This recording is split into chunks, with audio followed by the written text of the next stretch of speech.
Will the secretary please call the roll? Mr. Abraham? Here. Ms. Baumann? Here. Ms. Berkedal? Here. Dr. Cooper-Stoll? Here. Dr. Garcia? Here. Dr. Jimenez? Here. Ms. Leahy? Here. Mr. Korberg? Here. Mr. Spivey? Here. Thank you. Yes. Quorum of the Board of Education is present, so the regularly scheduled meeting of July 18th, 2022 is called to order.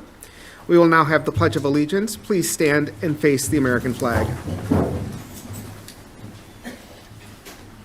I pledge allegiance to the flag of the United States of America and to the republic for which it stands, one nation, under God, indivisible, with liberty and justice for all. Motion to approve the agenda as presented. Second. Tonight's agenda has previously been distributed to the board with a motion by Mr. Korberg and a second by Ms. Leahy. We will approve the agenda as submitted unless there is a motion to amend. Is there a motion to amend? Hearing no motion to amend, all those in favor, please signify by saying aye. Aye. All those opposed? Motion has carried. We will move on to public speakers. It is the policy of the board to provide at its public meetings an opportunity for individuals to address the board. Comments about individual staff or personnel will not be allowed. Open meeting law prohibits the board from engaging in discussion or responding to matters not included on the agenda. All speakers are reminded that this same policy limits your time to speak to 5 minutes. This limit will be strictly enforced. If I could ask the superintendent to please keep track of the time and to notify the speaker when time is running out. I will. Thank you. You are also asked to give your name and the school district where you reside at the beginning of your time for the public record. Our first speaker this evening is Julie Welch.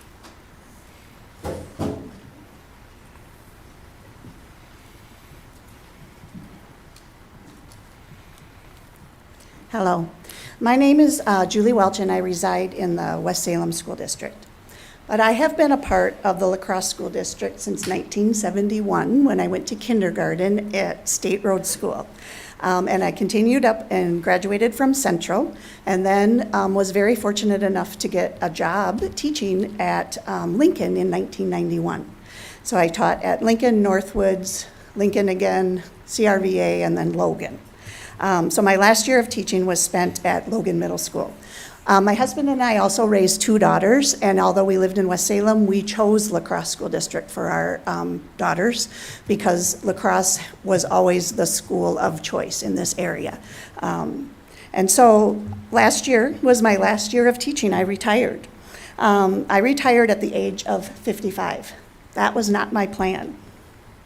My financial advisor husband really was hoping I would work until I was 57 to maximize my retirement income. But then about 2 years ago, he looked at me and with all seriousness said, "You can retire at 55. I want you healthy and alive for retirement." And that may sound overdramatic, but it is my truth. Teaching was sucking the literal life out of me, and it took everything in me to make it to my retirement date. I am a natural teacher. I love teaching. Teaching it just exudes out of me. I have found joy, excitement, intellectual challenge as a teacher.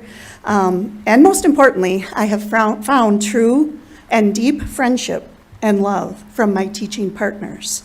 I've worked at all of those different schools, and the one consistency was the staff I worked with were incredible human beings. I have found teachers to be the most dedicated, hardworking, creative, compassionate, caring group of humans. They willingly work over their contract hours all the time. They go way beyond just greeting students at the door and delivering the curriculum. Many live and breathe their profession. When I mentioned to someone I would be speaking tonight in support of teachers and giving the teachers the financial support that they have earned and they are way overdue in receiving, someone said, "But Julie, you're retired. Why do you care anymore? This raise won't affect you." But it will, because as I believe in your your school district motto says you believe that the heart of a good community is a good school. And the heart of a good school are the teachers. When you ask any child about school and whether they liked it or not, their answer inevitably includes the names of teachers. We need well-supported teachers, teachers that need to be safe, supported, and respected to do this job. When I look at the reasons that I had to retire this year, it was all about that. I have not felt properly respected or supported during the last several years of my career. I have offered numerous solutions to the administration about how to better support teachers. And I'd be happy to share those ideas with all of you. I've included my email and my phone number. You're welcome to contact me later because I have many ideas. But tonight, I'm focused on the financial way to show support for teachers. I made the most money in my life when I was 44. I'm now 55. For the last 11 years, my income stayed steady or went down. When I first became a teacher, I remember people in the private sector saying to me, "Why would you work for such low pay?" But at that time, I was able to answer, I love teaching, and we have incredible benefits. And we found that out right away when we had our first daughter, and she spent 2 weeks in the NICU, and our insurance covered 100% of her stay.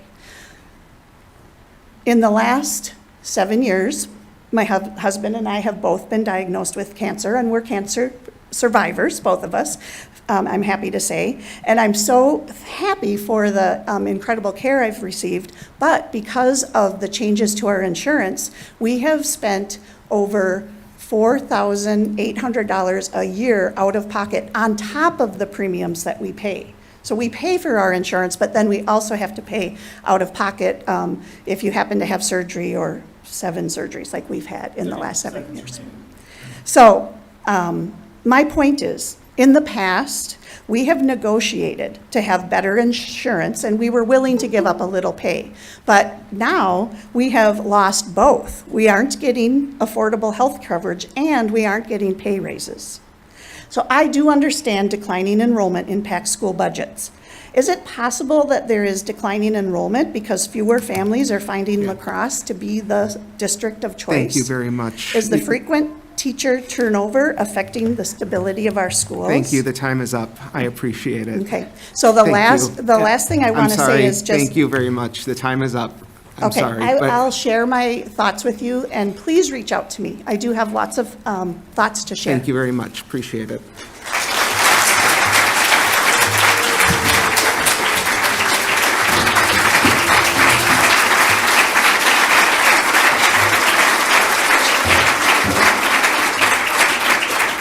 Our next speaker is Jesse Martinez.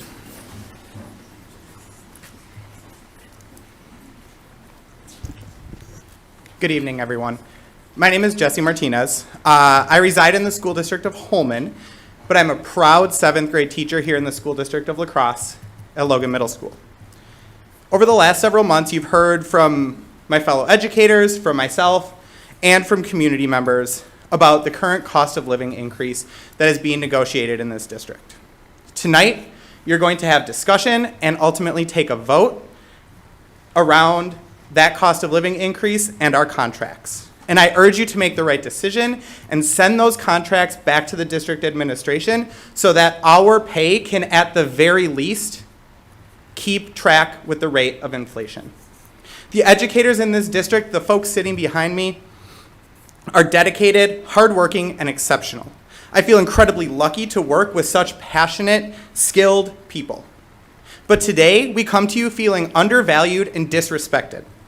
As we speak, educators are preparing themselves for the year to come, and many are already back in their classrooms at Hamilton and Northside Elementary Schools. They're preparing their introductory lessons, finding new and unique ways to make sure that all students feel valued in their classrooms, and buying their own supplies because they are operating on a zero-based budget, all while the district is currently offering another inflationary wage cut. Each year, educators in this district are asked to do more with less because we are professionals and we find ways to provide quality education to our students.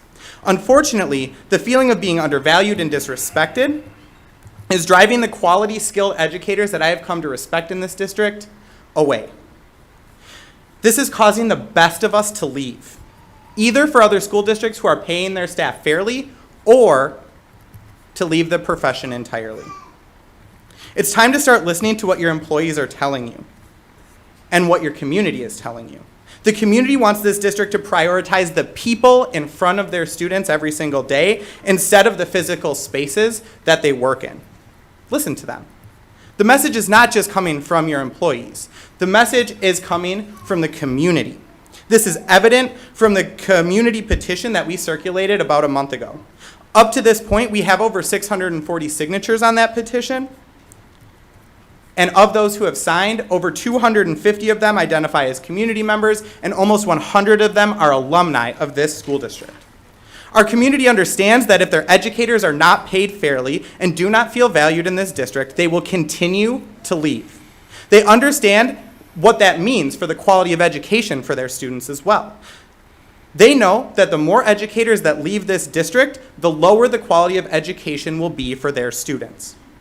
The professional educators in this district, from the health assistants to the teacher's assistants, the custodians, bus drivers, administrative assistants, kitchen staff, and everyone else who works to educate our students, deserve a fair wage.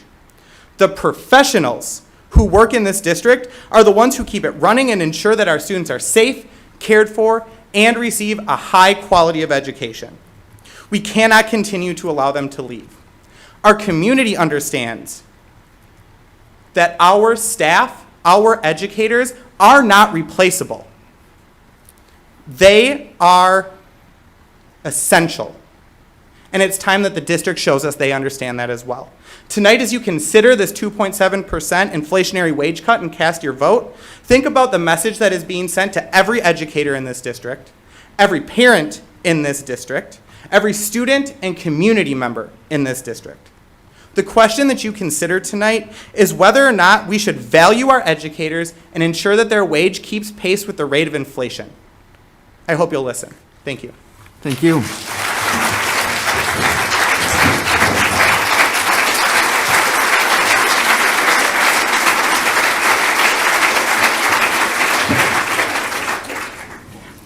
Our next speaker is Janelle Laufenberg.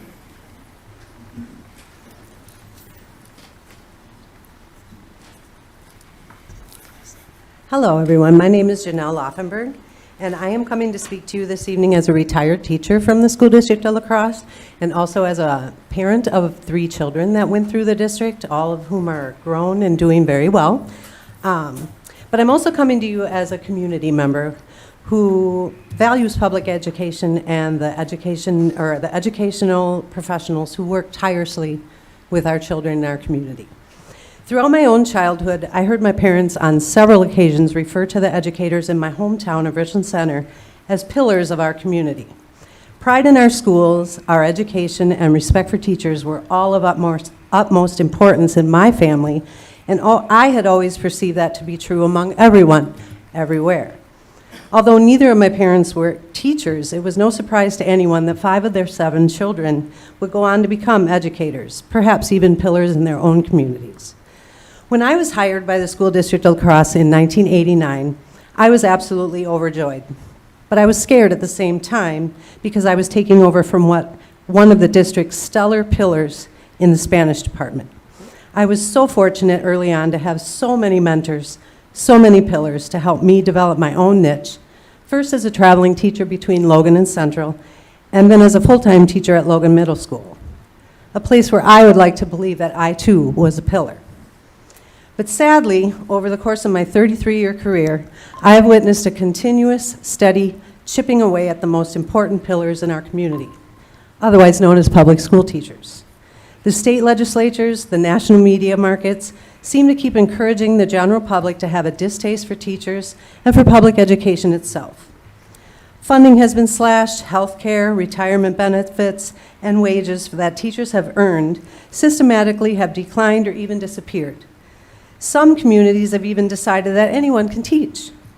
However, a very bright spot during some of the most challenging years and destructive years to our pillars at our own state level was that the School District of La Crosse always seemed to value their teachers, its own pillars. But now, while limping along the best it can throughout the global pandemic, all that seems to be changing right here too. The pillars of our district are now feeling more exhausted and more undervalued than ever before. Sure, the successful lesson plans, the annual treats, the teacher appreciation days, the hugs, the thank yous that even come from parents on occasion do a lot to keep the fire burning in the bellies of our pillars. But those things do not pay the mortgage or the rent. The childcare costs, the transportation costs just to get to school, the supplies for the classroom, the student loan payments, or the healthcare costs, not to mention simply putting food on the table for their own families at this time of historic inflation and record corporate profits. Pillars are not necessarily made of concrete or steel. The most valuable pillars are the humans that support a community. They are the professionals that bolster our schools to strengthen one another and to develop the next pillars for our schools, our communities, our country, and our entire planet. There is no amount of concrete or steel that can ever replace your community's solid human pillars. Behind me and before you are the pillars of our school and our community. And if you continue to chip away at them, the foundations that we all need will crumble. Please, I implore you to meet the 4.7 wage increase that they are requesting. Invest in your pillars to keep them here, to keep them strong, to help our community. Thank you for your time. Thank you.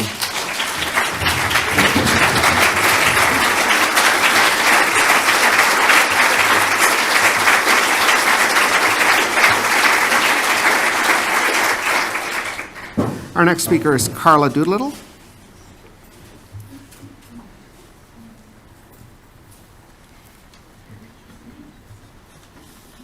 My name is Carla Doolittle, and I reside in the La Crosse School District. I own a business in the city of La Crosse, and I own a property or two in the city of La Crosse. So I'm here tonight to speak on behalf of the referendum coming down upon us quickly and swiftly. And my thoughts were tonight, as I was preparing for this meeting, I'm thinking, is Hogan moving into Central? Is that a thing? Is that occurring? And I'm thinking, if that's happening, which I think it is, but I'm not sure, because I'm not sure where to find that information, how much will the school district recoup from the sale of the Hogan properties? I'm just wondering. I mean, it's about 5 acres or so, I think, and I'm just wondering what the school district will recoup from that. You know, in survey number 1, people were asked to asked if they thought right-sizing our schools would be a good thing, and a lot of people said yes. People were also asked about consolidating the middle schools, and a lot of people said yes. But when it came to the high schools, 25% less said yes and needed more information. And in that survey, it was stated that it was possibility of running 2 schools in one or consolidating all into one. And it started, it also stated to find a centrally located parcel of land. In survey 1, it stated the maintenance of all schools is $43 million for all those schools. And I'm thinking with $195 million, you could 4 times over that maintenance on those schools. It just doesn't make a lot of business sense in my mind to spend almost $200 million. I'm also thinking you could close Lincoln. You could get some property recoup on that. You could close Emerson. Oh my gosh, it's the oldest school and it needs $3.6 million. So I'm thinking all of these little things you could do to save some money and not spend $195 million, but that's not even going to be the total. I mean, in reality, what is the total going to be? If you're not going to have a sports complex there for folks, if you're not going to do the solar power like you said in survey 2, I just think you're bamboozling people who aren't getting all the information. And I think that's one of the biggest problems I have, is that I feel like you are totally pitching this to anybody 46 and over who aren't attending these meetings and who aren't getting the information. The younger ones just don't have it. And I feel bad for all those young mothers out there raising their kids, not realizing that their kids are going to be shipped 25 minutes south.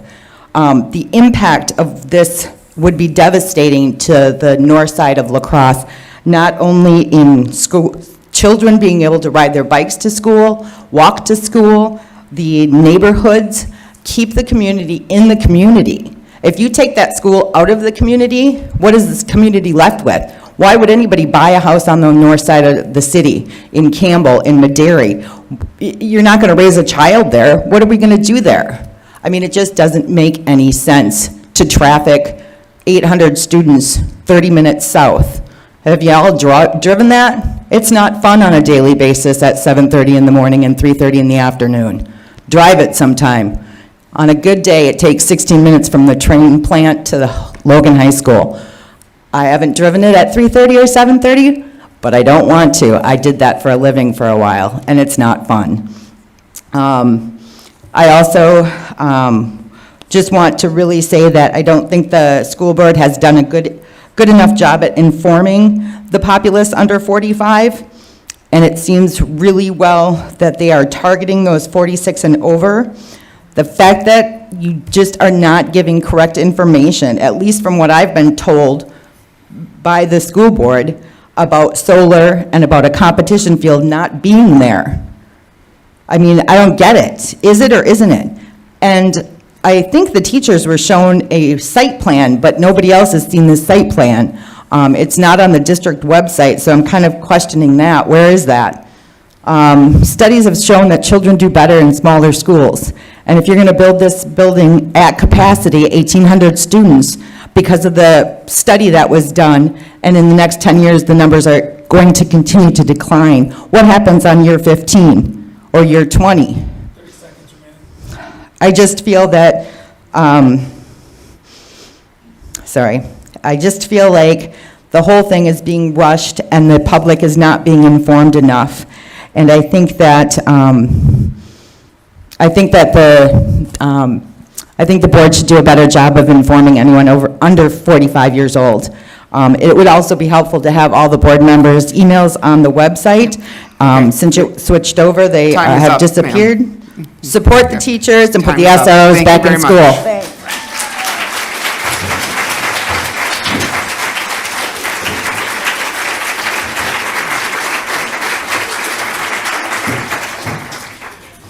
Our next speaker is Amanda Smith.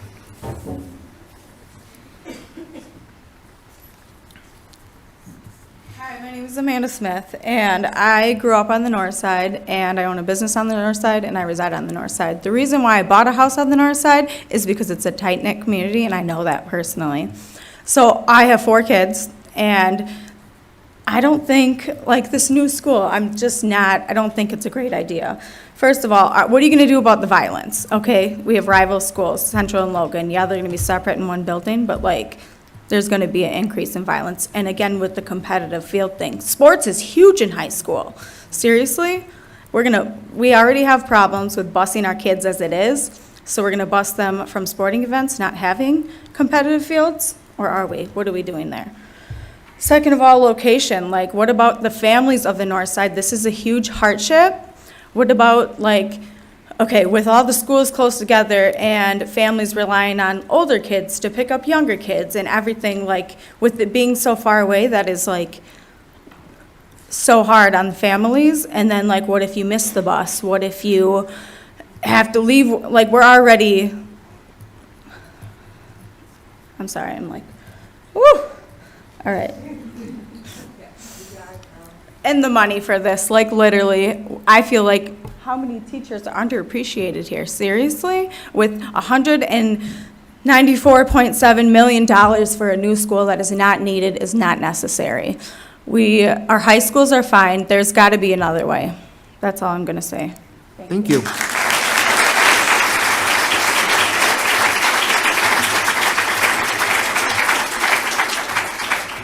Our next speaker is Ashley Doring.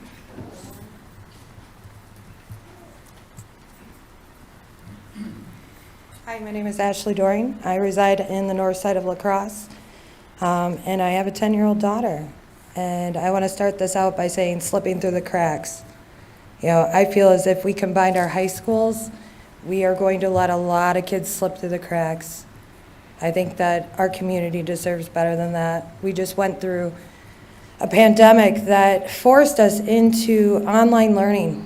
And I'm just going to applaud all these teachers behind me that did that. And I don't know how they did it.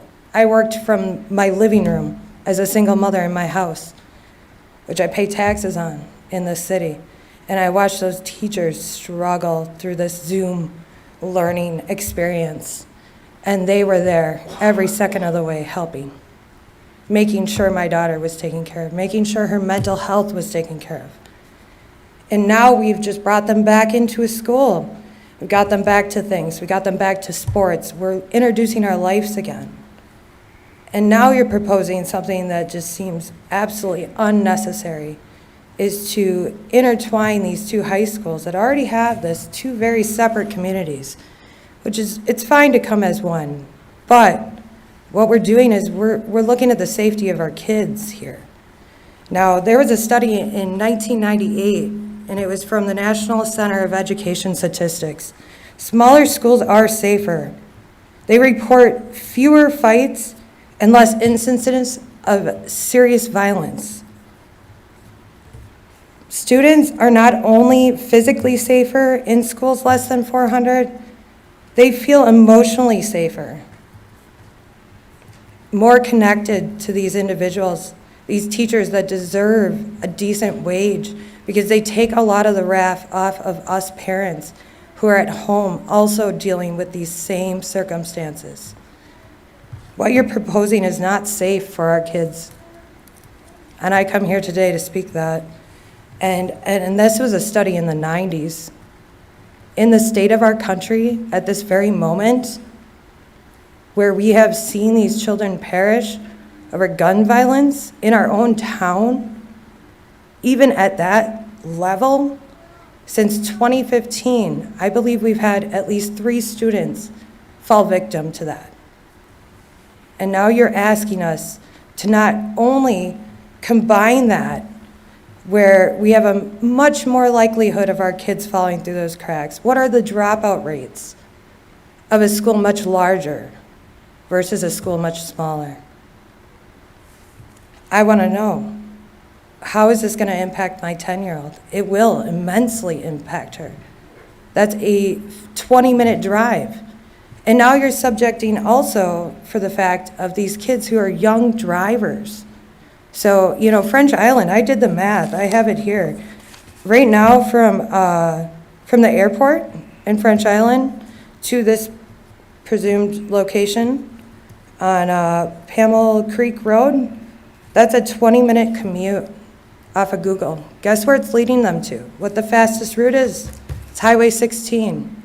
Do you know how many accidents happen on Highway 16 during those hours of commute? A lot. So I'm going to put my child's safety at risk for what? A building that's already existing, so it's not a brand new building. But I'm also 38 years old and I pay taxes, and I very much did not know a lot of this information until it was brought to my attention. So I just ask tonight that you all very much take a moment and think about our kids' future, think about their mental health, think about what that commute is, think about the repercussions of doing such a thing. Thank you. Thank you.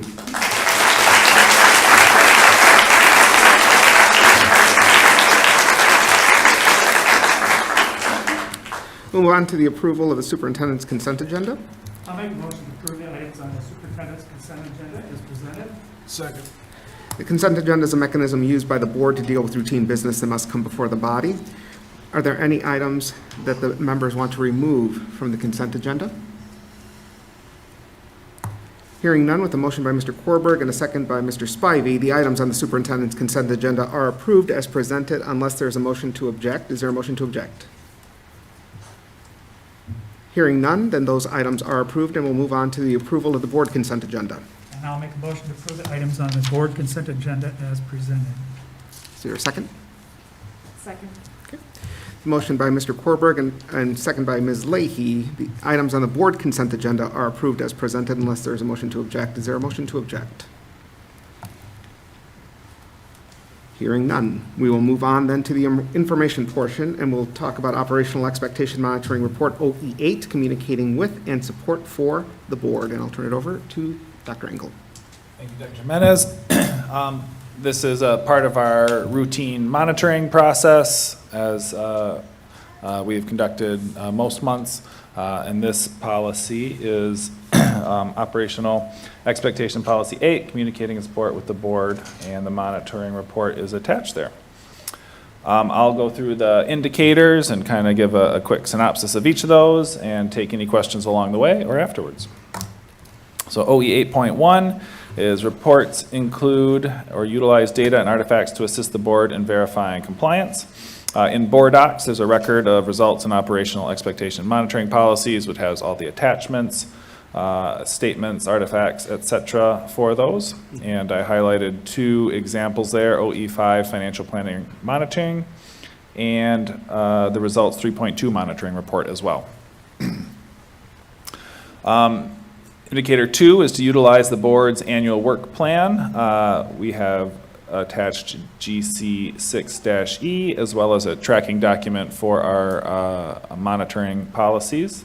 And you can compare that to our school board agendas over the last year, and we've followed that closely. OE 8.2, provide for the board in a timely manner information about trends, facts, and other information relevant to the board's work. Indicator 1, in matters of urgent issues or imminent media coverage, the superintendent provides timely updates to the Board of Education. Listed there are a number of emails sent to the school board on issues that rose to that level. Indicator 2, in communication with the Board of Education, the superintendent provides relevant information. In the evidence there, it identifies workshops and the topics of those workshops and information that was provided for those as well. And then there's a compliance documentation letter that indicates the board was provided updates regularly over the last year. OE 8.3, the superintendent will inform the board of significant transfers of money within funds or other changes substantially affecting the district's financial condition. Indicator 1, the superintendent informs the board of significant transfers of money within funds or other changes substantially affecting the district's financial condition. The evidence is an attached compliance documentation letter, which indicates there weren't significant transfers of funds this year. The benchmark is items over $250,000. I did include a reference to our budget transfer process, though, and these changes were cumulatively in excess of $250,000, but not individually, but I wanted to point that out. OE 8.4, superintendent will ensure that the board has adequate information from a variety of internal and external viewpoints to ensure informed board decisions. Indicator 1, provide adequate information for board members to fulfill their elected responsibilities. The evidence indicated there during workshops and as a part of information items. Superintendent provided relevant background information and variables which are used on the basis for making decisions. It includes our monitoring reports, updates on current activities and items of interest in workshops, our planning, long-range facility planning surveys, and our budget development process. Indicator 2, the superintendent considers a variety of viewpoints in communication to the Board of Education. Evidence includes the district leadership team meetings and policy review committees in providing insights and feedback on policy and procedures. Evidence, as an example, also includes the groups and individuals that provided input as we went through the early phases of our long-range facility planning. Includes focus groups with a range of community members, individual meetings, and informational meetings leading up to the surveys. OE 8.5, superintendent will advise the board of changes and assumptions upon which board policy has been established. There were no major changes of assumptions that met the definition listed above. Those are pretty significant things, and nothing has changed to that great an extent in the school district. OE 8.6, the superintendent will inform the board of anticipated significant media coverage. The indicators, there are 0 complaints by board members that they were uninformed about wide-scale media coverage communicated to the board. There's a compliance documentation letter that indicates there were no complaints by the school board.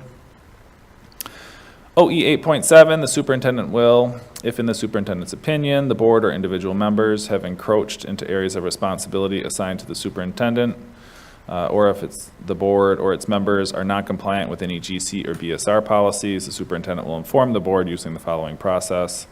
The 2 measures, indicator 1, the superintendent reports the specifics of any non-compliance with governance culture. There were no reports made over this last year. And the same for board members encroaching into areas designated to the superintendent. So compliance documentation letters for both of those. OE 8.8, the superintendent will present information in simple and concise form, indicating clearly whether the information is incidental, intended for decision preparation, or formal monitoring. Measure 1, the board agendas are organized so that agenda items are clearly organized for communication, for monitoring of results or compliance, or for action. Our board docs holds a record of all of those meetings and the agenda items, and they indicate what their purpose is. Then indicator 2, the superintendent presents information in a simple and concise form, indicating clearly whether the information is incidental, intended for decision preparation, or formal monitoring.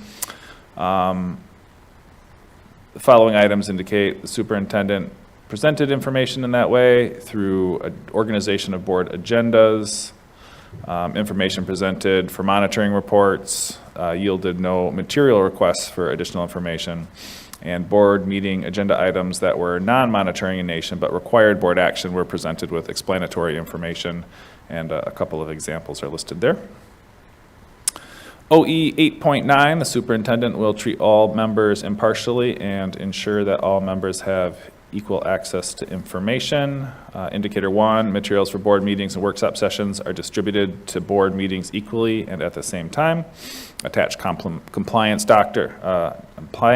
documentation letter indicates that materials for board meetings and workshops were distributed to the boards at the same time. And then OE 8.10, the superintendent will inform the board in a timely manner of any actual or anticipated noncompliance with any board operational expectation policy or any anticipated failure to achieve reasonable progress towards any results policy. The indicator is the same, and evidence the administration did not indicate to the board anticipated failure to make reasonable progress towards results goals, and both results policies were marked as reasonable progress by both administration and the board. The board was informed during the monitoring process, though, that 3 operational expectation policies, OE4, OE10, and OE11, were categorized by administration as in compliance with exceptions noted. And OE 8.11, the superintendent will provide for the board adequate information about all administrative actions and decisions that are delegated to the superintendent, but required by law to be approved by the board. Indicator 1 lists the items that the board addressed that kind of fall outside our board governance structure, but are required by law to be approved by the board and the dates on which those occurred. 8.12, the superintendent will inform the board in a timely manner of the final disposition of complaints referred to the superintendent by the board. The attached compliance documentation letter indicates there were no complaints brought to the superintendent by the board over the last year. OE 8.13, the superintendent will inform the board in advance of any deletions of, additions to, or significant modifications of any administrative policies and any instructional programs. The board was notified on August 31st of 2021 that the CRVA was becoming a certified charter school option for our school district. So that was a change to instructional program. And then board policies and administrative policies, we just wrapped up a 2-year review and transfer to Neola from WASB format policies, and those were posted this summer. And I believe there was notification this last week. That is my report, and I'm happy to take any questions that board members have. Questions from the board? There might be a typo, I just want to clarify. On 8.2, indicator 1, for January 3rd, is that evaluate, where it reads evaluation, is that correct, or is that supposed to be evacuation? Evacuation, there's an error there. We will get that fixed.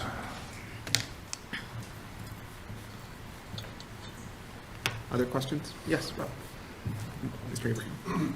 On 8.11, is that a comprehensive list of the actions that are required by law to be approved of the board, or is that just a sample of those? Those are the required items. Is the board, on that topic, are we by law required to make a determination on early release and release of students under Wisconsin statute? Not on a daily basis. If we go short of the minutes that are required by law, I believe that's what that might refer to. Okay, thank you. Other questions?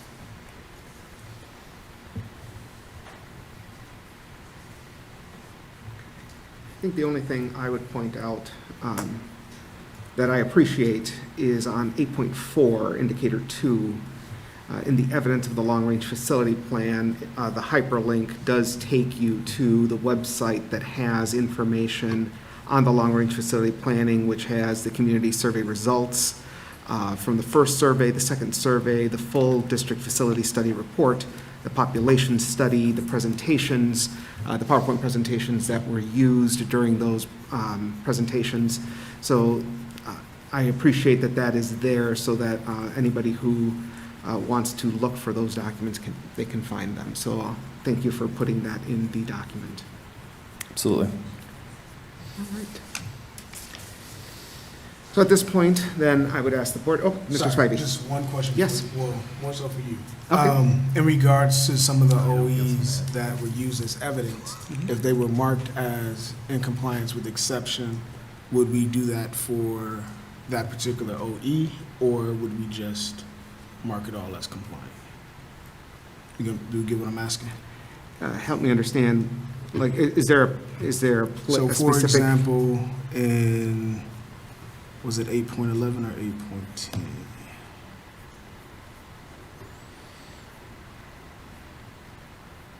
8.10, measure 1. Thank you. So in 8.10, when you go to the monitoring progress, there are several that are listed as incompliant with exception. And that's what we're using as evidence in this particular OE. So my question is, since the evidence is marked as in compliance with exception, would that particular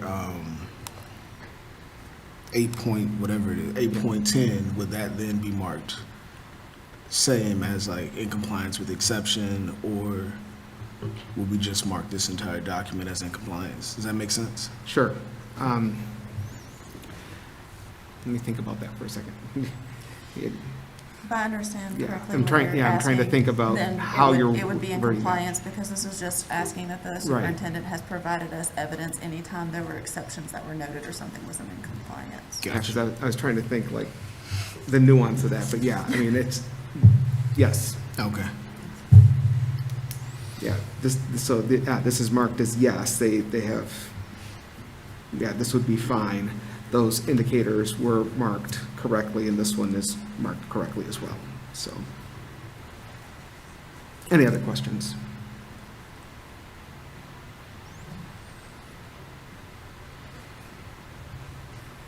Hearing none. Okay. Then the last question I have for the board is, where do we feel we are with OE8? Do we feel that we are in compliance with exceptions, or not in compliance overall with OE8 based upon what was presented? Do we feel comfortable being in compliance? I have no concerns. Yeah. Yeah, I don't see any concerns from what was presented, so it sounds like we will be fine marking this in compliance. So we'll move on to Results Monitoring Report R2.3, Academic Performance, and I'll turn it back over to Dr. Engel again. So once again, a part of our monitoring process, and this is the results portion.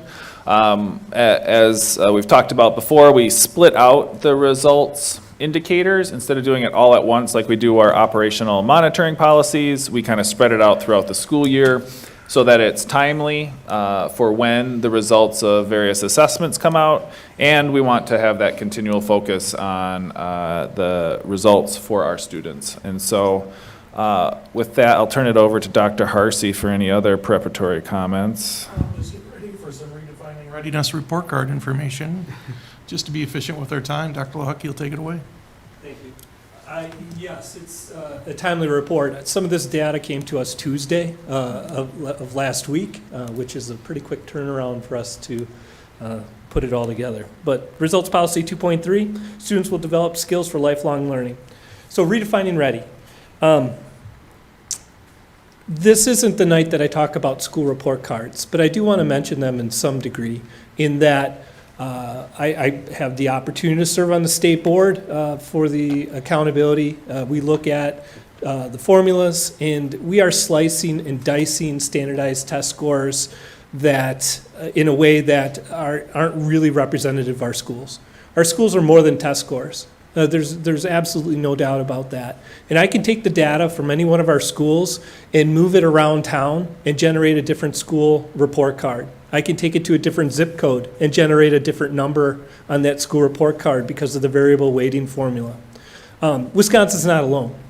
And so superintendents around the state want to paint a different narrative for what accountability could look like for schools. And that's where Redefining Ready comes from. This report and that initiative align, so I use the Redefining National Benchmarks to help with this particular board report. At the end of my presentation, I'll talk about next steps and opportunities of what we could do with this data going forward. But I just wanted to say that before we begin. For example, this is all senior data. And when we go back to our school report cards, ACT is a huge driver of what a high school report card does. Many of our students don't value the ACT because a four-year college isn't their next step. They may go to the world of work, military, and technical college, and there are different data and different opportunities that await with those particular pathways that are reflected in Redefining Ready that we won't see just with an ACT. All right, so there are three categories of Redefining Ready. There is college ready, career ready, and then both college and career ready. So to be considered college ready, and these are all research-based metrics. So if you'd like more information on those metrics, I can share some of that information with the board of why this was determined. But college ready is either reaching the ACT ready benchmarks. Yes, I know that contradicts just what I said about the ACT, but for college ready itself, reaching the college ready benchmarks is one of the indicators.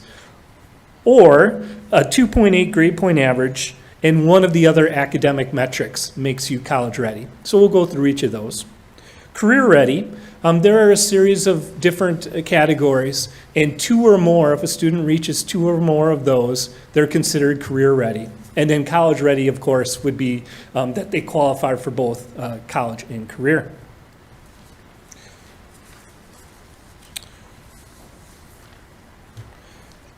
So if you look at our college ready data, you can see last year we were at 52.3%, and this year we were at 48.2%. So a slight drop. You'll notice in the 2021-22, in all the indicators, I'm now entering the sample size of each reference group. I think that's important to keep in mind, especially like if, for example, if we looked at the reference group of the students who identify as Hispanic, there are 21 students in that reference group. If one more student reached that benchmark, that percentage would jump up to 43. So with that smaller sample size, know that those numbers change more rapidly. But you can see a trend in the very back page of the report when we get there. You'll see each reference group listed out in each of the categories. So you can follow one reference group throughout all these reports. So the best indicator, according to research, is scoring a 3+ on the AP exam. Now, there's a few steps to get to that point. First, well, you don't have to take an AP class, but the most common way to take the AP exam is to take an AP course, advanced placement course. Then, even if you take the course, there's no requirement to take the exam, so a student opts into the exam. So if those first two benchmarks are made, then they find out if they get a passing score, and that's the report actually, the College Board releases their data just about this time of year, so I'm always sweating it a little bit to make sure that you have the data for the AP results. So you can see they're only counted once. So a student only counts once. They may pass 3 or even 4 AP exams, but for the purposes of the report, they're counted as one individual. And that's common for each of the data that you see. No double counting of students occur. It's all individual. The next benchmark, earning an A, B, or C in an AP course. So there's where we saw some nice improvement amongst our reference groups. Even though our overall scores were down, we did see better grades occurring in our AP courses by students in reference groups.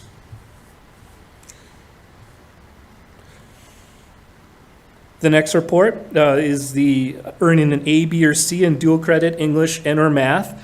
It should be expanded a little bit, or an advanced standing course. So for example, in mathematics, 3 years is what it takes to graduate in the school district of La Crosse, 3 credits. So if a student were to take a 4th or a 5th credit in math, that's what would be reflected in advanced standing.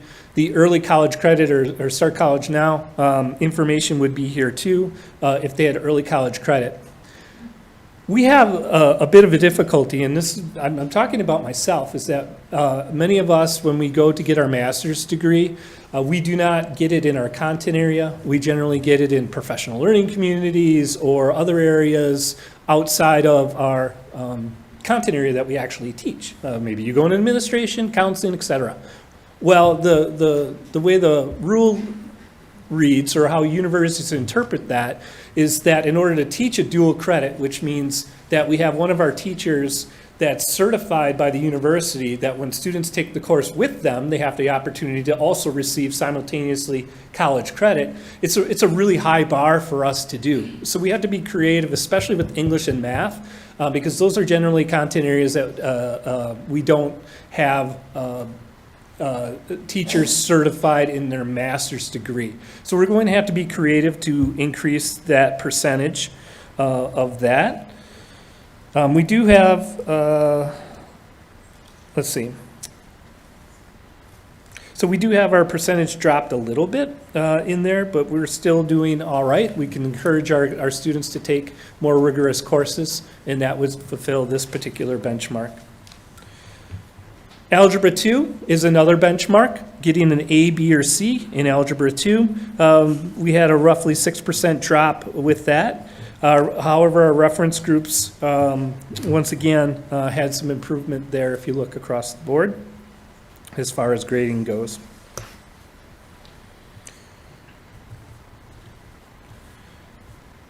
In the GPA of 2.8, roughly the same. It was a drop of 0.3%. In that one, we do see some variance with our scores. I should say, if you see an NA, that's not applicable, meaning that we don't have 10 students that identify with that particular reference group. So some of our reference groups, depending on the senior class of their composition of what they select in their student information system as far as identity, sometimes we don't have that data to report. And that happens with our students who identify Native American or Native Alaskan for this year, although we did have data the previous year. And then the ACT ready. So what does it mean to be ACT college ready? Well, in the 4 areas, you have to score a minimum of English 18, reading 22, science 23, math and 21. So if you make all three, but your math is only at 21, that's out of 36, that is not considered ACT college ready. So that's a strict benchmark that's put out there. And the research shows that those are the minimum scores that it takes to guarantee future success, or not guarantee, but provide research that there's some backing that students are well prepared for university. Moving on to career ready. So 2 or more career ready indicators will indicate a student as college or career ready. So maybe I took a little bit of liberty before, and instead I used the national book benchmarks put forth by Redefining Ready. That's not exactly true. So one of the benchmarks that I omitted intentionally was volunteerism. Volunteerism of 25 hours or more is an indicator of being career ready. So this is, and we'll talk about next steps in a little bit, but volunteerism does involve some aspect of privilege. It's also very difficult to track because a lot of people, when they volunteer, they do it not for the recognition or the documentation of it, they just volunteer. And also, as I mentioned, the volunteerism is a privilege-based. If a brother took care of a sister, that might be their form of volunteerism. So trying to define what volunteerism looks like is very shaky, and is hard to do. It really is hard to do. So I did take that indicator out, but that is one of the national benchmarks. So for career ready, we did see a jump of 7.7%, from 74.3% to 82%. The next indicator is a 90% attendance rate of your freshman year.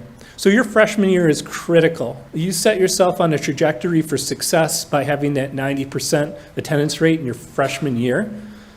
Okay, so hold on. We're about to have senior classes that will have some very interesting attendance data coming to us in the next few years. So that'll be interesting to see how it plays out with those particular classes. But for the class of 2022, we had a 75% of our students attended our schools 90% of the time. And that is unexcused or excused absences together. So 90% time in school. 2 or more organized co-curricular. We saw an uptick, probably because our health situation in the community was a little better. We did see more students engaged in our schools in the form of co-curricular activities, a jump of 5.8%. In fact, I think every reference group except English language learners went down, or went up. English learners went down about 5%. Dual credit career pathway course. So I spoke about this before, where it's the A, B, or C for non-English, non-math. And generally this is directly tied to career tech ed career pathways, because the rules of engagement, I guess I would say, for our CTE teachers is a little different regarding the requirements that it takes to have a transcripted credit course at Western than it would to have a English course approved at UWL. So it's a little easier for our CTE courses to make that happen. That's why you see a lot higher percent. A change from 2021 to 2022 is I changed it to an A, B, or C. So some of our students didn't get an A, B, or C. They were reflected in the data of 94.9%. So that drop of 81% means that those students, 81% of our students got an A, B, or C in that transcripted course. So that's something to note as well. Workplace learning experiences, building relationships in our community. Dr. Rotering will speak to the board at a budget or a board workshop in August to talk in more details. So I'll just do that like 30,000 foot look at it, but know that there's more to come here. So relationships that are built with our businesses is something that takes some time. You have to work with their HR department and work through some of the legalese and what it takes for different businesses to accept students into their workplace for internships or youth apprenticeships. This number is going to increase because we have a number of sophomores and juniors that participated more than we've ever had before, but the data only reflects the senior class. So this number will continuously increase, it will increase for next year, without a doubt. We did see last year every student that participated in a workplace learning experience was white and affluent, or not economically disadvantaged. So we did see more wider representation in our participation in that. Industry credentials. So this is an opportunity to shine on our teachers a little bit. We've had a number of teachers that have gone that extra mile to get the certifications necessary to be recognized by different agencies that publish certificates, meaning that if a student takes a course from one of these accredited instructors, they walk out with a learning credential, which directly translates maybe into college credit, maybe at a Western Technical College, or right into the world of work with employment at a higher level than they would without that. Think like someone who's an expert welder or somebody with a welding credential that can walk right into a welding position in our community. So that's a big jump, triple the amount from the previous year. So our college and career ready, you can see overall 47.3% last year, 46.6%. So despite the challenges of the last year, in this pandemic, or I don't even know if we call it post-pandemic anymore, or whatever sort of quagmire we find ourselves in, we did hold steady with our data. On the very back, you can see the reference group summary, or the last page of the report, I should say, and you can track a reference group across the board with each of the indicators. So next steps.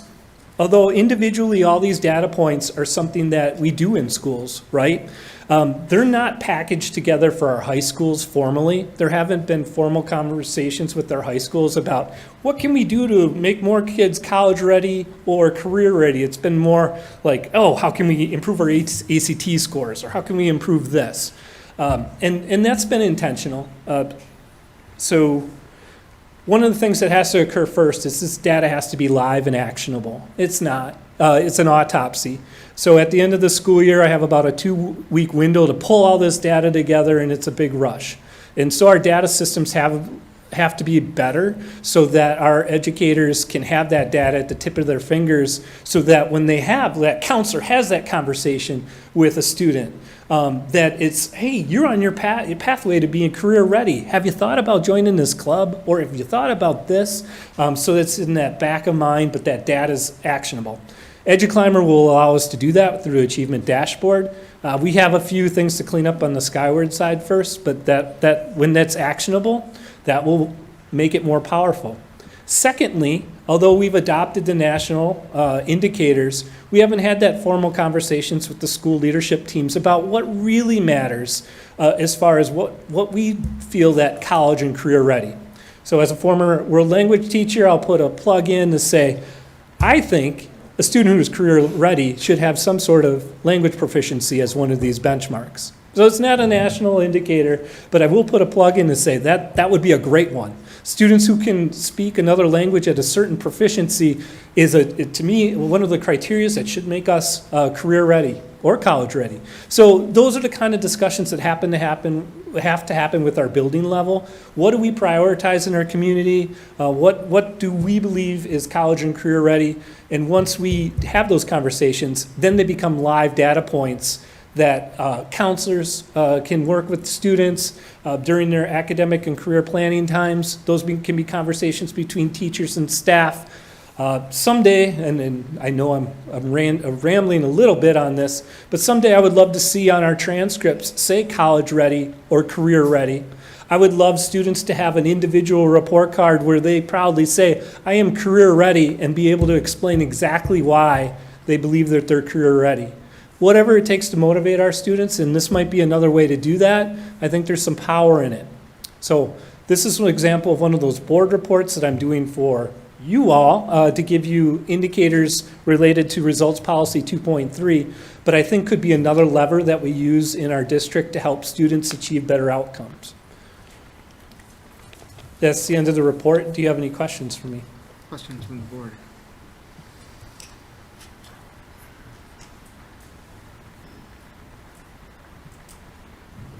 I'm not hearing any. Oh, Mr. Korberg. Regarding the ACT, a lot of colleges are no longer requiring that because of the pandemic. Has there been any discussion as to what the state's going to do? Is that still going to be the standard, or are they, God forbid, looking for something else? I haven't heard of any change. There is a change coming, though, at our high school levels for the Wisconsin Student Assessment System in the upcoming year. They're moving away from the ACT Aspire to a pre-ACT. So in my mind, they're actually doubling down on the ACT as the assessment of choice at our high school level, making our 9th and 10th grade directly feed into the 11th grade exam. So I know universities are backing away from it, and making a lot of universities are not requiring the ACT yet again for another class. But as far as I know, the state of Wisconsin's continuing forward. The federal government has a mandate that we test students in high school as a part of No Child Left Behind and its renewal in ESSA. And so that's part of the reason why we have those tests. It's required to receive funding for a variety of things. Other questions? Yeah, Trevor. Thank you, Dr. Lahaki. I noticed, other than attendance and co-curricular participation, there was this downward trend. Do you think that's COVID dip? And I apologize if I missed something when I used the restroom. No apologies necessary. It's hard to say. So we're looking at individual data points, and so my job next is to share this data with our high schools a little bit to gain more, like, what do you think? Now, from my perspective, yeah, I mean, last year was tough. We're dealing with a lot of things: student engagement, health issues, attendance is hard. We've changed a little bit as a society, I think. We've changed a little bit as a school district. And this isn't just La Crosse. And so our data is a bit wild, I think, locally. I'm really interested to see some of the state and national data that comes with the standardized assessments that we've just taken in the spring. We're starting to see our local assessments come in, but I want to see the state, I want to see nationally, just how that bigger picture looks. Yeah. Thank you. Other questions? For this, just for the sake of looking at this report, can you define reasonable for us? We've always had this conversation. I know. It is what the board defines as reasonable. Yeah, I think for just the career ready measure, there was an increase in percentage, right? So that's, based on what we said we would do, it would increase. That's clear. For college ready and college and career ready, there was a slight decline, but, it was relatively small in the face of a pandemic. So I think it gets back to that question the board's been grappling with: what's reasonable progress in these circumstances? I know we've had that conversation about 3-year trend is usually a helpful monitoring of guidance in regard to reasonableness, and when you don't have that, it becomes more difficult to be able to define what reasonable progress means. So one comment I would raise, Dr. Lahaki, is I know you'd mentioned, English and math, dual credit, for example, at UWL, and the certification, with our faculty who usually are getting master's degrees in education. I know at Western, same rules apply, right? It's the accreditor who requires that master's degree to be in the content area. I would love to teach math at Western. I can't because I have a master's in education. So I would encourage, our school district faculty to consider, if they are looking at a master's degree, to consider a content area master's, because it does open doors to a higher education ability to teach as well. It's just we're having difficulties too in higher education to try to find higher education faculty. But yeah, whether it be Western 2-year or 4-year institutions, the general education requirements from the Higher Learning Commission are that you have to have 1 degree higher. And they look at the general ed courses as being, for lack of better terms, a 4-year degree course, so you have to have that master's degree. Thanks for the clarification. Yeah. And I'd just like to say thank you. I think when looking at the data, you can always it tells you a story. And sometimes, I mean, it might not be the story you want to see, but it also gives you what you need to do, right, in order to improve as a district. And I believe that the district is working to do that. So I always enjoy having you come and break the data down, because it's one thing to just look at it, but then to actually hear how you're interpreting and how it's working and being used in the district is very helpful. Thank you. All right, other questions, comments from the board? If not, I'll put the hard question to you all. How are we feeling about R 2.3, and are we making reasonable progress? Are we making reasonable progress with the exceptions, or are we failing to make reasonable progress? How are we feeling as a board based upon where we think we are at? And again, this is just a kind of where we feel right now. Doesn't mean that you're stuck with where you're at right now for a vote next time. I would be comfortable with reasonable progress with exceptions, and then a narrative describing, once again, the situation that we've had for the last couple years. I think we'll continue to see this sort of trend. So at some point, we will have to grapple with what reasonable means now versus what it meant before. Right. Other thoughts? Yeah, I agree with Ms. Bauman, and I think I'd like to see a few more years of data before I would feel comfortable narrowing in on that piece. Especially if we feel like our exceptions are related to the pandemic. It would be nice to compare this with pre-pandemic numbers. Yeah. And I would agree. I mean, if there's an exception to be noted, it would be that one. So I feel it would be a perfect opportunity to use reasonable exception, or with exceptions noted, so. Okay. Great. Thank you very much, everybody. We'll move on to 6.03, Proposed Budget 2022-2023 Instructional Priorities. Thank you, Dr. Lahaki. I'll turn it over to Dr. Engel. Yeah, so this is a part of our monitoring policies as well. The budget piece is pretty big, and we want to break it down and once again put it forward as we go throughout the year so it's more digestible and timely. This is a unique intersection of Ms. Sprang and Dr. Harsey's work. It's a proposed budget piece that goes in our budget book, and so it's crucial there. But it's also our instructional priorities, which is Dr. Harsey's work. And so I will turn it over to Ms. Sprang. Our budget is built on our instructional priorities. So this is the reason we are here, and this is how we build our budget. Dr. Harsey. Yeah, I'll jump in and just talk a little bit about this brief report in the sense that the instructional priorities report is an opportunity to shine a light on our largest overarching instructional priorities for the school district. And as we heard earlier tonight, the school year has begun. So we've been working on these efforts for quite some time already. Those of you who've been with the Board of Education for a little while now will recognize that these are largely the instructional priorities from last year in terms of the biggest of big rocks.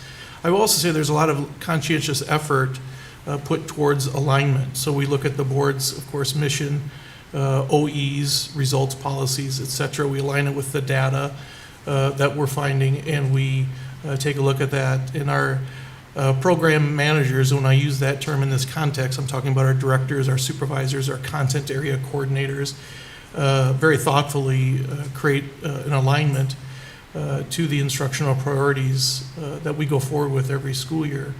As this is part of the creation of the budget book, one of the examples was just June 6th, and I'll just remind you, Dr. Engel presented the 2022-23 administrative goals as an element of the budget book. And as I'm doing tonight with the instructional priorities, I'm just going to remind you of those top 5, because throughout the instructional priorities, you will see alignment, of course. The 5 are All students graduate college and career ready. You heard some of that tonight with Dr. Lahawke's report. Student outcomes are not correlated with student demographics. While Mr. Spivey had said with the data, it may not be a story that you like, but it's a story of the data you're working on. All students read proficiently. All students feel like they belong. All students are engaged. There's a complete 9-page instructional priorities document here that all of those program area leaders have been working on with educators district-wide. While that's not our primary priority tonight, I do mention it because in September, I bring OE11, the instructional program report, to the Board of Education for review. And the reason it's not part of our larger discussion tonight is because that is 9 pages and it takes a little time to digest. So we give you that tonight as a link to take with you and to simmer on for a while. But we do want to just take a moment with each of these 5 that are stated here tonight. So the strategic plan for educational equity is our bedrock, it's our foundation, it's the filter through which we make a lot of our priority decisions, and it's our engine that makes everything go. It has obviously deeply rooted both in board and administrative policy for the school district. And I would just say that you'll continue to get updates on the progress being made with the strategic plan for educational equity, as we did this past January 24th with Dr. Engel's presentation to the Board of Education. The number 2 there, professional learning community is certainly not a new concept and certainly not new in the school district of La Crosse, but it is time for a bit of a reboot in our school district. And so educational teams are going to be collaborating with a focus on learning and holding up, ourselves all collectively accountable for results. We're actually going to be starting that in one aspect here on August 19th. We're going to be hosting a PLC leadership conference at Logan High School as part of our reboot for professional learning communities. So that work will be beginning in earnest here shortly. Number 3, early literacy. We're going to continue our Orton Gillingham Foundational Literacy Training. We've been hearing extremely positive feedback from the educators that have been going through the training and frankly the results thereof on behalf of students. So that'll be continuing this year. I will tell you that several of the aspects of the instructional priorities that you see here have been supported through COVID relief funds, so our ESSER dollars. Orton Gillingham training obviously being one of those for us. Standard-based efforts are going to continue. This includes, of course, instruction, assessment, and learning. Our educators have been busy identifying priority standards and been rolling up their sleeves on this work for quite some time. Updates again will be coming. Director Stacy Everson provided a report in board workshop this last year on March 21st, and we'll keep the board apprised of the progress being made there and the struggles and frustrations and joys along the way. It's hard work, it's dedicated work that's being done. And then finally, engage in schooling. Our whole child approach will be an emphasis, focusing on areas that, frankly, we've heard, even through student voice and staff voice, around mental health supports. Attendance is actually an area that we need to do a great deal of work on. 100% of the instructional efforts that we make no difference whatsoever for students who aren't in seats. And so we need to make sure that we're having that honest conversations with our partners as well, because we need help.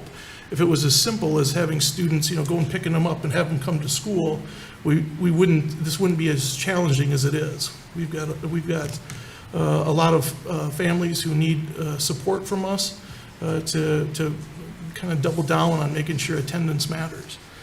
But again, in that work, in our whole child framework work, we've been very fortunate in the community support that we've had at this point. I think people recognize that there is an impact from COVID. It's significant. And I've heard, frankly, different amounts of time that this echo from COVID is going to be with us. I've heard, throughout, if it's a second or third grader, it's going to be out throughout their K-12 experience. I've heard well beyond that. So I don't know what the answer is. I just know that reputable sources are saying, hold on, because this is not something that we're just going to be able to brush off. It's going to be around, and it's going to be tangible. And then I would just end, I guess, with, because it's part of the budget piece here, that those ESSER dollars have been really valuable in effectuating some of these instructional priorities at this point, and that there's challenges and opportunities with this important work. Addressing children's mental health, SEL work, et cetera, is not a quick fix. And so the stamina and durability to stick with it is the expectation we hold ourselves to. But that's why it's one of our priorities. We recognize it's a need. And so I just value all the work that's being done. This last year, I will just tell you that each of our principals presented to the district leadership team their school improvement plan.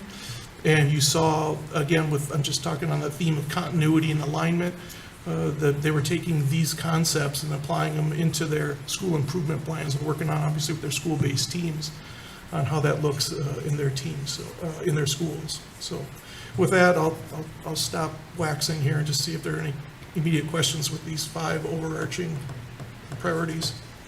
Any questions for Dr. Harsey? Or Ms. Spring?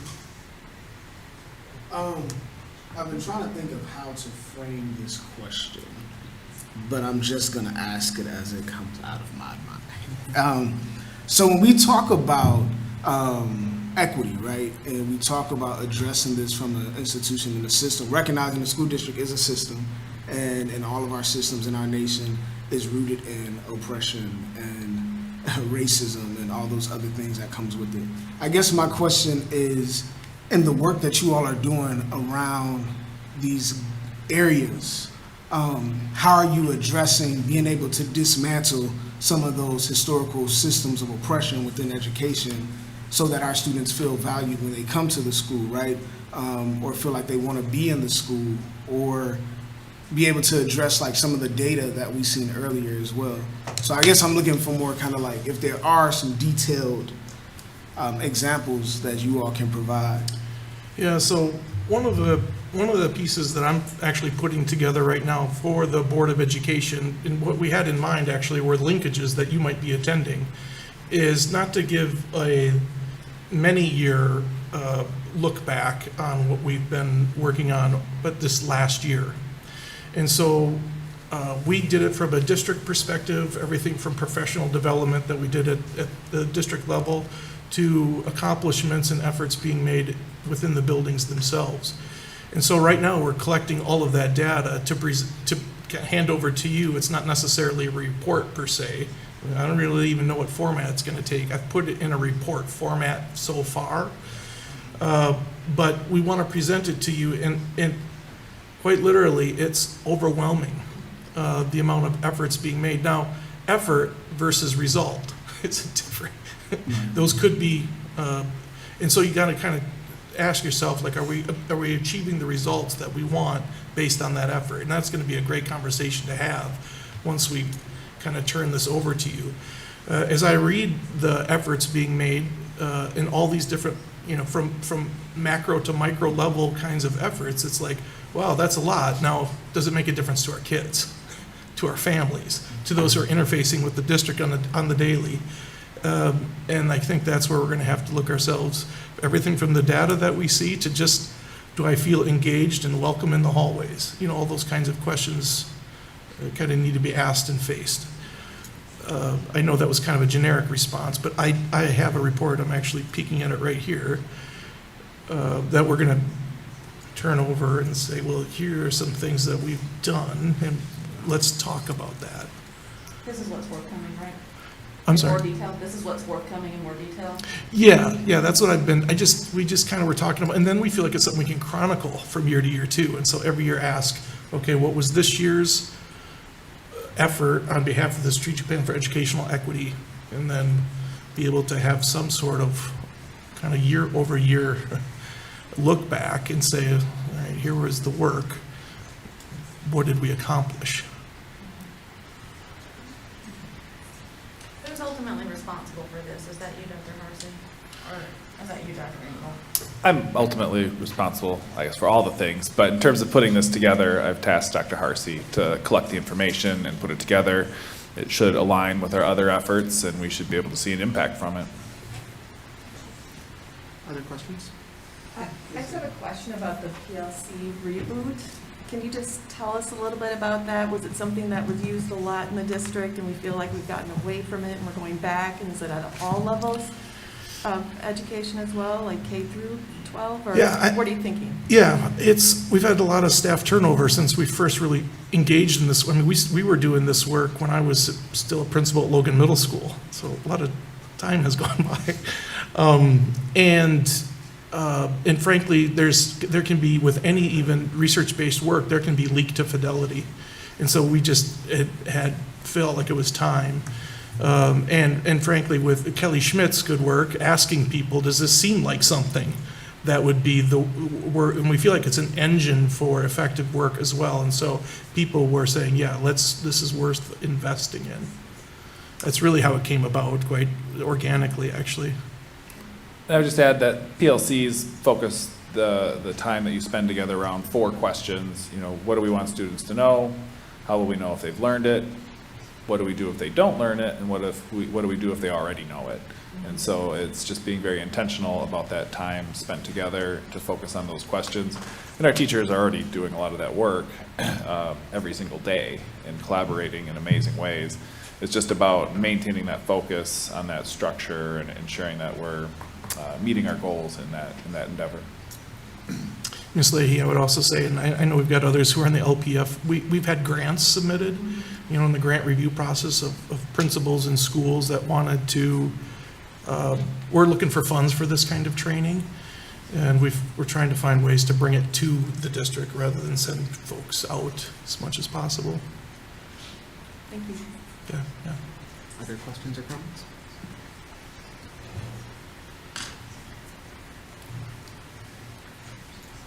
Hearing none. We'll move on to matters reserved for board action, and we'll move to the annual academic standards notice. I'll turn over to Dr. Eng. This is one of those items that is reserved for board action by state law.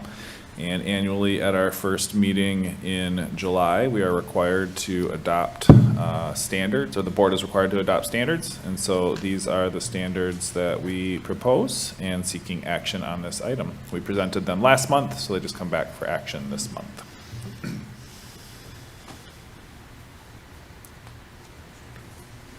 I'll make a motion to adopt the Wisconsin academic standards in all discipline areas under section 118.3, parent 1GA, 1 of the state statutes for the 2022-23 school year. Is there a second? Okay. So moved by Mr. Korberg and seconded by Ms. Berkedal to adopt the Wisconsin academic standards in all discipline areas under section 118.30, sub 1GA1 of the state statutes for the 2022-2023 school year. Is there any discussion before we move to a vote? Hearing none. All those in favor, please signify by saying aye. Aye. All those opposed? The motion has carried, and we will move on to 7.02, initial resolution authorizing general obligation bonds in an amount not to exceed $194,700,000. Dr. Engel.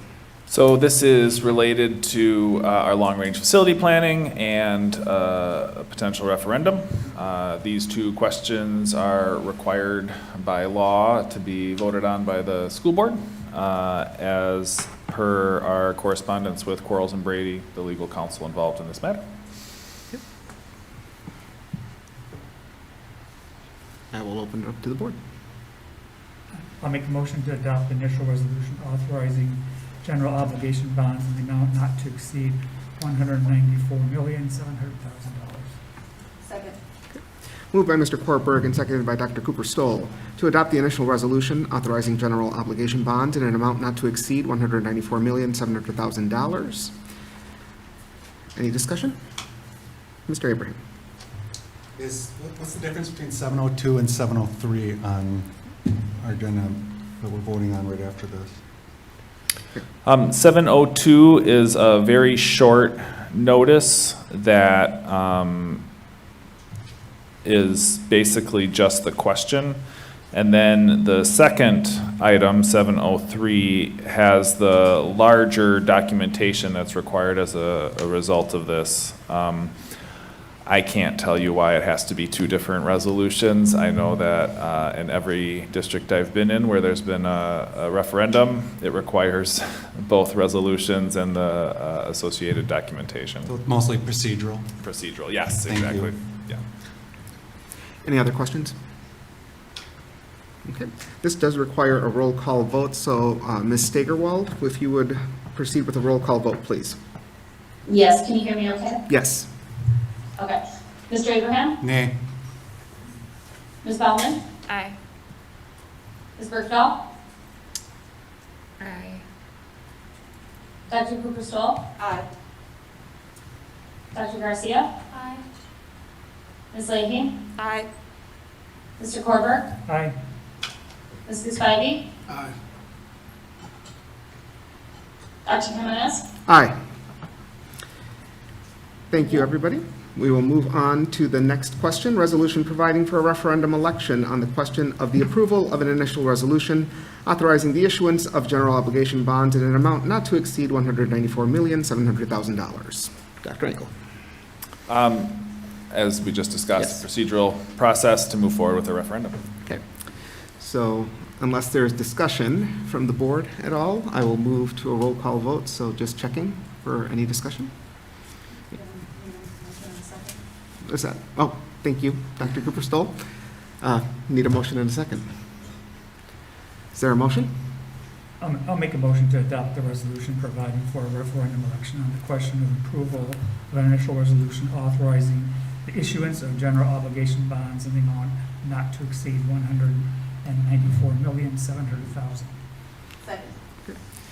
Thank you, Dr. Cooper Stoll. There is a motion by Mr. Korberg and a second by Dr. Cooper Stoll to adopt the resolution providing for a referendum election on the question of the approval of an initial resolution authorizing the issuance of general obligation bonds in an amount not to exceed $194,700,000. And Ms. Steigerwald, we do need a roll call vote, please. Yes, Mr. Abraham? Nay. Ms. Baumann? Aye.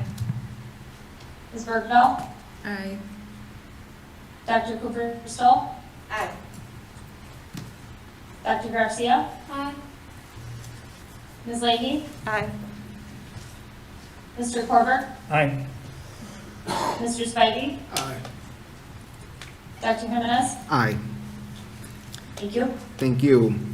We'll move on to 7.04, which is a motion to move into closed session for the purposes stated in Wisconsin Statute 19.851E. The La Crosse Board of Education will consider a motion to move into closed session pursuant to Wisconsin Statute Section 19.851E for the purpose of deliberating or negotiating the purchasing of public properties, the investing of public funds, or conducting other specified public business whenever competitive or bargaining reasons require a closed session, to wit, implementation of the last offer made to bargaining units. Is there a motion to convene to closed session? So moved. Is there a second? Second. Okay. Moved by Dr. Garcia, seconded by Ms. Leahy, to move to closed session for the purposes stated in Wisconsin Statute 19.85. We will have a roll call vote. Please, Ms. Steigerwald. Mr. Abraham? Aye. Ms. Baumann? Aye. Ms. Bergdahl? Aye. Dr. Cooper Stoll? Aye. Dr. Garcia? Aye. Ms. Leahy? Aye. Mr. Korber? Aye. Mr. Spivey? Aye. Dr. Jimenez? Aye. The board will move into closed session at 7:33, and we will return when we are concluded.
Ms. Steigerwald, are you there?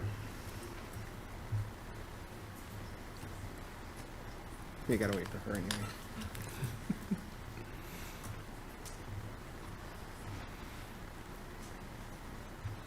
Can you hear me? Yes, good. Very good. Sorry. Not a problem.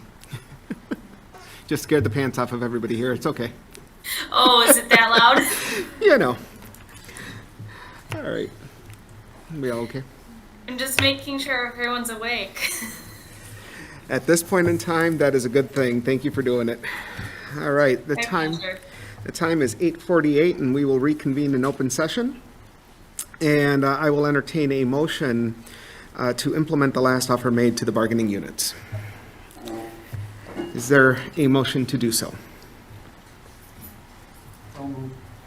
Moved by Mr. Korberg. Is there a second? Second. Second by Dr. Cooper Stoll. Is there any comments or questions from the board? I do have a few comments. Sure. Dr. Cooper Stoll?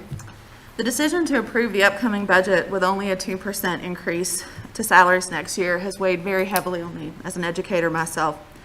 I've been a teacher for 20 years, and I continue to believe it is one of the most important, most rewarding, and most noble occupations. It is also one of the hardest, most challenging, most underpaid, and underfunded occupation. I can personally relate to many of the stories that have been shared with us by teachers and staff at recent board meetings. And if I had my way, I would give all of our employees a 20% raise because that is exactly what they deserve. At the same time, the state has provided us no new spendable money, and we are dealing with declining enrollment stemming from reduced birth rates and the lack of affordable housing in our community. Board members, including myself, have asked the superintendent over these past months to ensure that there are no stones that have been left unturned. Is there any way to give more than a 2% increase without adding to our already projected $2.4 million budget deficit next year? Is there any way to give more than a 2% increase without laying off any employees? Is there any way to, are there any of the savings initiatives that have been suggested that would actually work, and can we even implement them given the restrictions on educational funding that state law imposes on us? The conundrum that we face as board members is what sociologists refer to as role strain, a desire to demonstrate the value that we place on our teachers and staff by giving them the salary increase that they deserve, with the obligation we have to be good stewards of taxpayer dollars and oversee the financial health of the district. The board has pushed for systemic change, including a comprehensive long-range facilities plan, because we want to ensure that the district is in a better financial place in the coming years and won't be in the position we're now where we're not even able to provide CPIU. This is not easy to say, and it is not easy to hear. There are no words of affirmation that make this any better, and I agree with many of those who have come before the board who have said these words only ring hollow. But our staff, families, and communities deserve to know where the board members stand when it comes to this issue. Thank you, Dr. Cooper Stoll. Other comments from the board members? Yes. So I can't say that I'm happy to make this vote tonight. I'm very angry that our district is faced with these difficult decisions. You do deserve more than the 4.7% that you've been tasked with bargaining for. Every question that staff have brought to the board, every comment that came before us, I wrote down and passed along, and I know my colleagues did the same.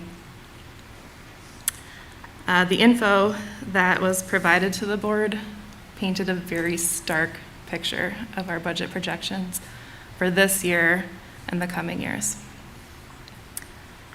So we've seen the enrollment projections, we've tracked the impact of an unfairly drawn legislative map.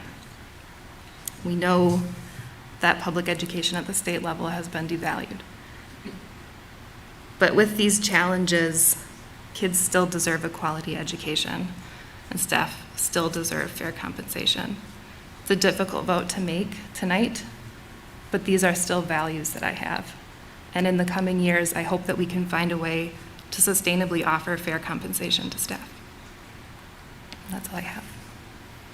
And I would just like to say to the many teachers, we've heard your concerns. I hear you, I see you, I agree with you. I've served alongside you, so I know the amazing work and the struggles and and all that you all face on your day-to-day with this work. And honestly, I took this seat, right, so that I can steer this district in the right direction, so that I could help with policy changes and things like that.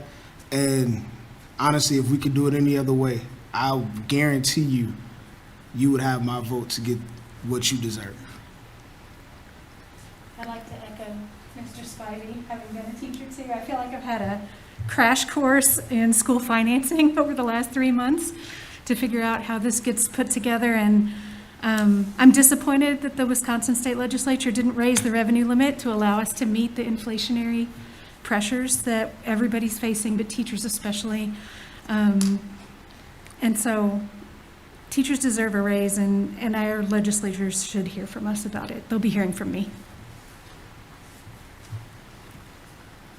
Others? I'd like to echo what all has been said, and the bottom line is that we have to have a budget that is put together, and there's constraints mainly from the state legislature. This does give at least 2%. It doesn't cut teachers, and it will allow us to pay our bills, and so our kids can be stay educating their kids. But I will be looking and helping and hoping that we can do better in the future, because teachers deserve more than what they're making right now. Any other comments? I feel like I want to say a lot, I just don't know what to say, that other people haven't already said, but I really appreciate all the advocacy, and your efforts haven't failed. I think all of your stories and what you've trusted, the information you've trusted us with, will stick with all of us in the years that we're serving on this board, and we will do everything that we can to ensure that you see those increases that you're looking for. Any others? This is one of the hardest votes I've had to take. I saw Governor Evers when he was in town, and one of the things that I've said to him was, I wish that we had legislators who understood what it is to be in a classroom. I wish we had legislators who understood home rule that they took away back when Act 10 was enacted.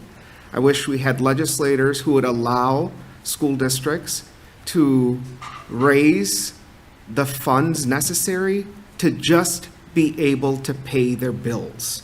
And part of those bills is paying their employees the wages they deserve. It's that simple.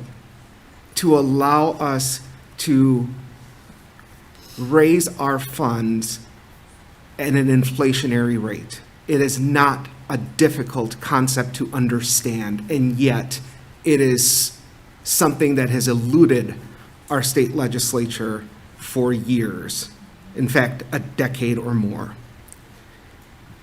That is the problem that we have, and that is why this board has to make this difficult choice. It is not in any way a reflection of our employees. It is not in any way a reflection of the work that you do day in and day out. We are so proud of our employees. We hurt because our employees are hurting. And yet we still have to sit here and make this difficult call because of where we're at and because of what this legislature has done. And I hope to God that someday soon we will have a legislature that will have the courage to understand what public education means.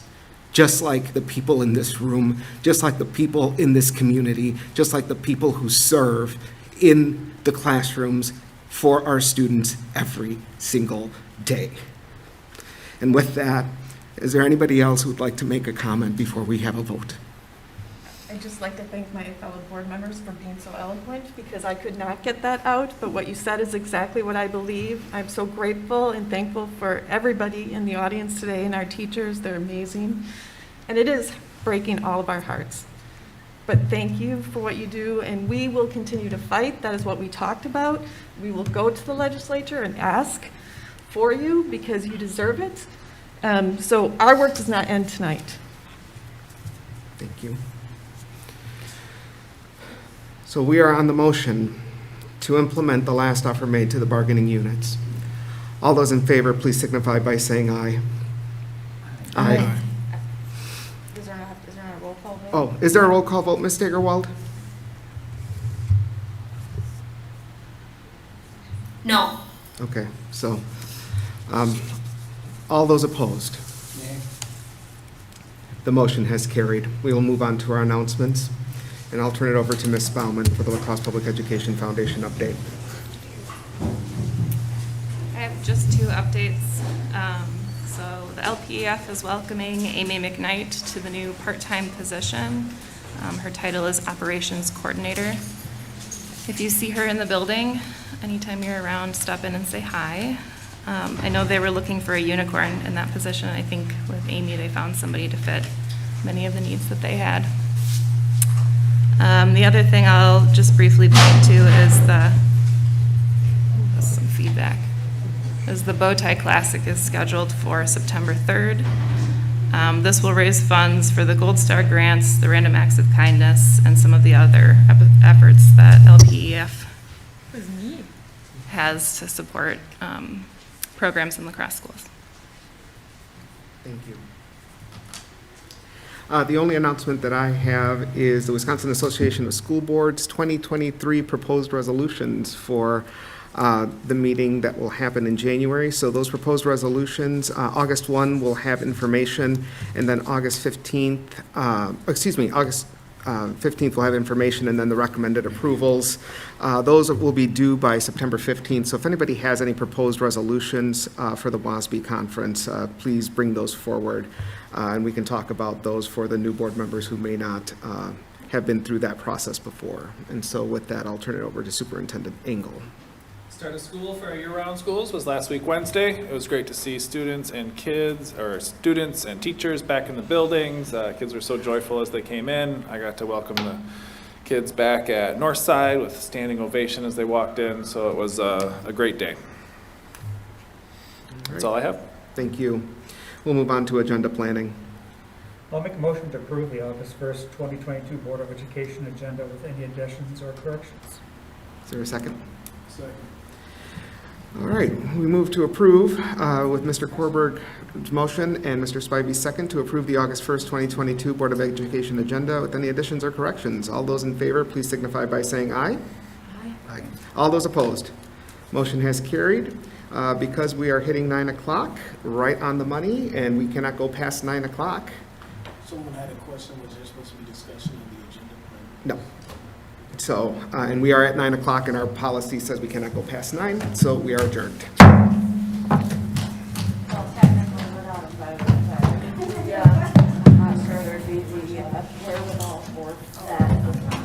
What was your question?